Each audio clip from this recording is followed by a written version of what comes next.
Moonjumper here. Here's an excerpt from my latest episode of Who Cares What I Think. If you know how my channel works, I'll typically do a full-length episode, it might be up to an hour long, covering a variety of topics, and then I'll often break that up into a more targeted or focused set of sub-episodes with a more specific topic that works as its own individual video, sometimes with additional commentary.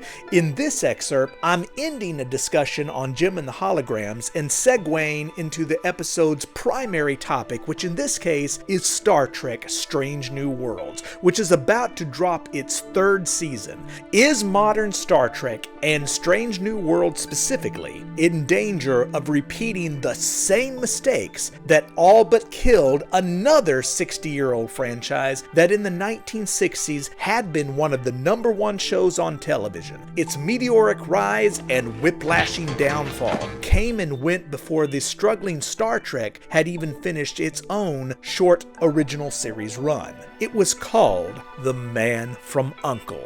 For here, my friends, is a cautionary tale of what happens when you go full Batman. Roll the tape. But let's get down to today's topic. I've been itching to talk about this, one of my favorite topics on this channel. Let's talk some Star Trek. Lower Decks recently ended, and Strange New Worlds is about to drop its third season. Can you believe that? This coming July 17th, not too many weeks away. Last time I talked about Strange New Worlds, the series had literally just begun, and as you may recall, that I was overall favorable towards it. I mentioned a couple of concerns when it came to continuity, the biggest of course being the Gorn. Where is this prequel series set years before Star Trek TOS?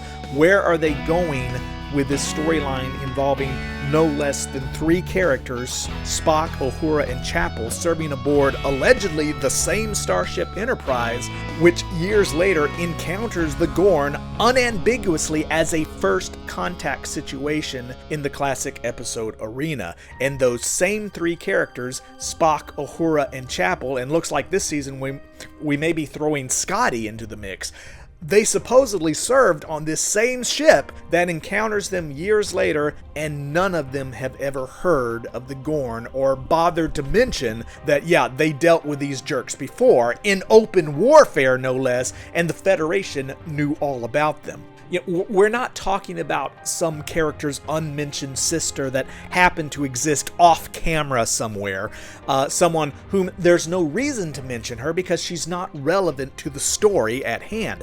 No, the fact that the Federation via the Starship Enterprise was engaged in open warfare with the Gorn by name, only for the same crew of the same, or partly the same crew of the same starship, to have never heard of them just a few years later, that is a huge continuity issue that you can't just ignore if you care anything about canon continuity, which I do.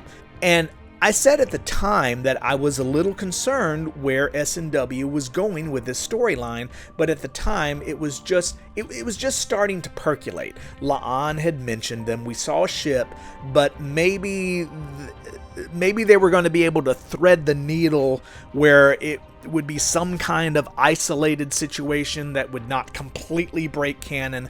I was willing to give the showrunners some leeway and see where they're going with it. Since then, I will say that my patience with Strange New Worlds is really beginning to wear thin. The Gorn are now the big bad.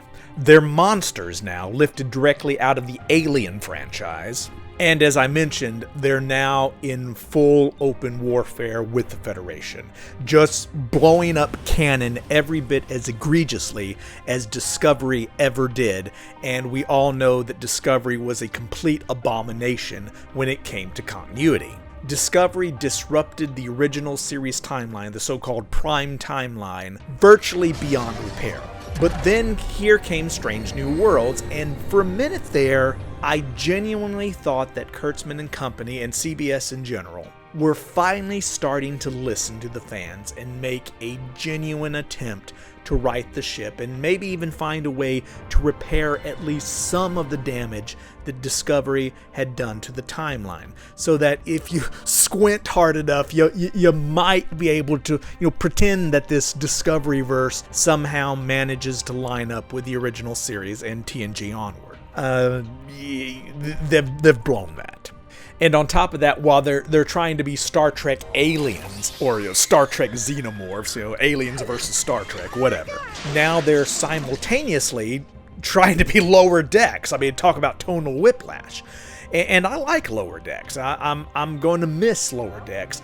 And I did enjoy seeing our Lower Decks heroes in live action, but you can't just have every episode be slapstick that doesn't have a chest-bursting Gorn monster in it. They're trying to turn what's supposed to be a live-action hard science fiction drama into a farcical spoof of Star Trek instead of just being Star Trek. And I like comedy. I enjoy comic relief. Star Trek has always been full of comic relief and very funny episodes. You need comic relief. Not everything should be so serious all the time. And yeah, there's room for a Star Trek sitcom. That's one of the series that they're now discussing that Tawny Newsom's supposed to be heading up. I rather liked DC Studios' Powerless sitcom they had on NBC. It didn't last very long, but I enjoyed that show. There is room for comedy within a fictional, mostly dramatic universe. But there also needs to be some tonal consistency.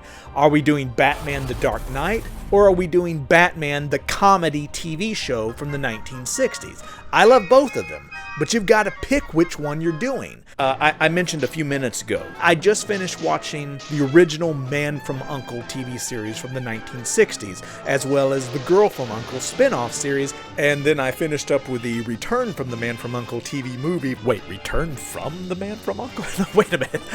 Return of the Man From U.N.C.L.E., the 15 years later affair, the TV movie from 1983 to top it all off. It is you.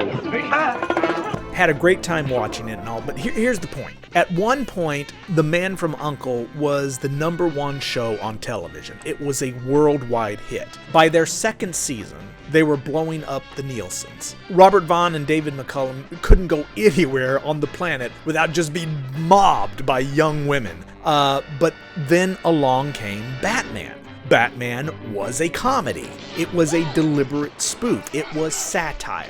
This was the show they were intending to do, and they did it very well. And suddenly, Batman was blowing up the Nielsen's, and producers of other shows like The Man From U.N.C.L.E.